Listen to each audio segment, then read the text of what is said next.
Praise lord. దేవుని నామానికి మహిమ కలుగును గాక. ఈ దినము దేవుని వాక్యం సెలవిస్తుంది. మొదటి కొరింథీయులకు రాసిన పత్రిక 13వ అధ్యాయము 13వ వచనము. కాగా విశ్వాసము, నిరీక్షణ, ప్రేమ ఈ మూడు నుంచును, వీటిలో శ్రేష్టమైనది ప్రేమయే.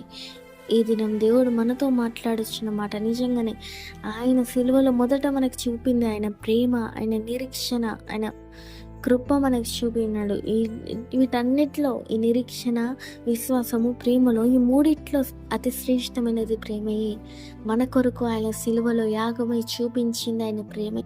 ఎన్నో ఆత్మలు నరకాగ్నిలో వేయబడుతున్నాయి. మరి ఇంకెంతో మంది బిడ్డలు పరలోకాన్ని చేర్చబడాలని అంతటి దైవ కుమారుడే మనుష్య రూపంగా వచ్చింది. ఇందులో కూడా ఆయన ప్రేమని ఆయన కనపరుచుకున్నాడు. మన కొరకు ఆయన శిలువ బలియాగమై తన ప్రేమను కనపరుచుకున్నాడు.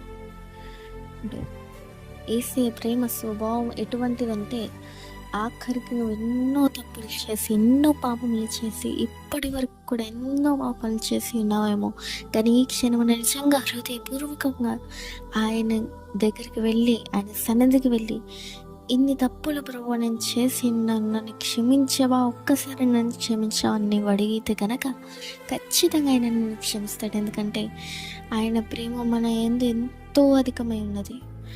ఆయన రక్తంను చెందించి ఉన్నాడు కాబట్టి మనల్ని ఎంతగానో ప్రేమించి ఉన్నాడు. మరి ఇంకో వాక్యం చూసుకున్నట్లయితే యోహాను సువార్త 3వ అధ్యాయము 16వ వచనం.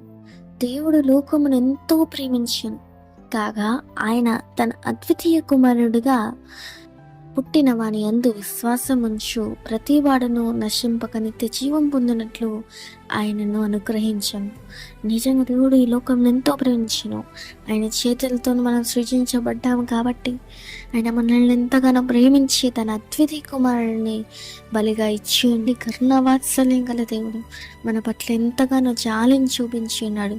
నువ్వు ఎంత తప్పు చేసినా కానీ యేసయ్య నిన్ను ప్రేమించి నువ్వు పొందవలసిన శిక్షను ఆయన భరించి నీ చెడు తలంపుల కొరకు ఆయన తలకు ముళ్ళ కిరీటం గుర్తించుకుని ఉన్నాడు.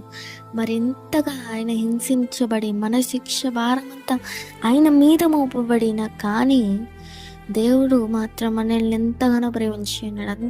అంత హింసించబడ్డ ఆ క్షణమున కూడా తండ్రి వీరేమి చేయుచున్నారో వీరు ఎరగరు కనుక వీరిని క్షమించమని అన్నాడు.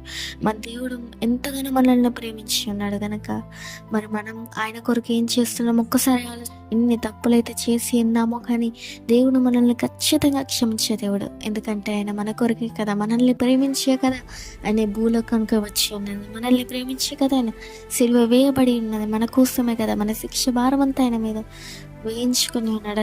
అంత గొప్ప యేసయ్యలాగా ఈ లోకంలో ఎవరినూ ప్రేమించలేరు. ఆయన ప్రేమ ఎత్తు వెడల్పు పొడుగును ఎవ్వరినూ వివరించలేరు. అంత శ్రేష్టమైన ఎంతైన ప్రేమ మన యేసయ్య ప్రేమ. ఇంకా మనము కూడా యేసయ్యని ఎంతగానో ప్రేమిస్తూ ఆయన సన్నిధి అని మనం ఎల్లప్పుడూ నిలిచి ఉన్నట్లు మనం ఎప్పుడు ప్రార్థించుకుందాం. మహోన్నతుడ మహిమంతుడానికి స్తోత్రములు ప్రభువా. నిజంగా ప్రభువా నువ్వు ఎంతగానో మమ్మల్ని ప్రేమించి ఉన్నావు. నీ ప్రేమ యొక్క ఎత్తు వెడల్పును పొడుగును ఎవ్వరినూ వివరించలేరు. అంత గొప్ప శ్రేష్టమైన ప్రేమ ప్రభువా. మమ్మల్ని అరచేతులలో చెక్కి ఉన్నానన్నావు ప్రభువా. ఇంత పాపులమైన మమ్మల్ని పరిశుద్ధులుగా చేసి నీ కుమారునిగా కుమార్తెగా అంగీకరించి ప్రభువా నిన్ను విలువైన ఎడబాయిన సదాకాలం నీతో నేను ఉంటా అన్న నీ గొప్ప ప్రేమను బట్టి నీ కోట్ల కృతజ్ఞతాస్తుతులను చెల్లిస్తూ నైనా నీ బిడ్డలందరినీ జ్ఞాపకం చేసుకున్నందుకు నీకు వందనం లేని కోట్ల కృతజ్ఞతాస్తుతులు చెల్లిస్తూ ప్రార్థన అంతటి అడిగి వేడుకొచ్చిన పరమ తండ్రి. ఆమేన్ ఆమేన్ ఆమేన్.